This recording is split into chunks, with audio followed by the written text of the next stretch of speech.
અરે યાર, આ વજન ઘટવાનું તો નામ જ નથી લેતું. કેટલી તો દવાઓ લીધી, કેટલી એક્સરસાઇઝ પણ કરી અને કેટલું તો ડાયટિંગ કરી લીધું, પણ આ સાલું વજન ઘટતું નથી.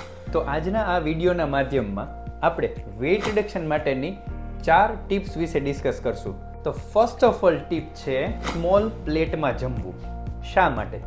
કારણ કે જ્યારે પણ તમે એક પ્લેટમાં કોઈ પણ ફૂડ મટીરિયલ, ફૂડ આઇટમ લ્યો છો, રોટલી, શાક, દાળ, ભાત, તો મનને ઇનડાયરેક્ટલી એવો મેસેજ જાય છે કે આટલું મારે જમવાનું છે. જો એ પ્લેટ મોટી હોય અને તમે જાજો અમાઉન્ટ લઈ લીધું હોય તો મનને એમ થાય કે આટલું મારે ખૂટાડવાનું છે.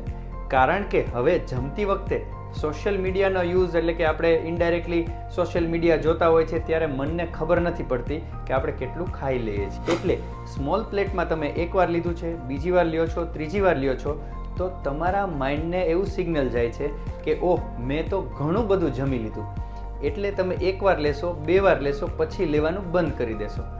જ્યારે તે મોટી પ્લેટમાં લીધું હોય તો એમાં ઘણી બધી વસ્તુ લઈ લીધી હોય, તો તમે તેમાં 2 વાર જમો કે નાની પ્લેટમાં 2 વાર જમો, તો ક્વોન્ટિટી ઓફ ફૂડ ઘણી ઓછી થઈ જશે ઇનડાયરેક્ટલી. એટલે કે આ અનકોન્શિયસ માઇન્ડને ટ્રીટ કરવા માટેની અને વેઇટ રિડક્શનની ઇમ્પોર્ટન્ટ ટીપ છે.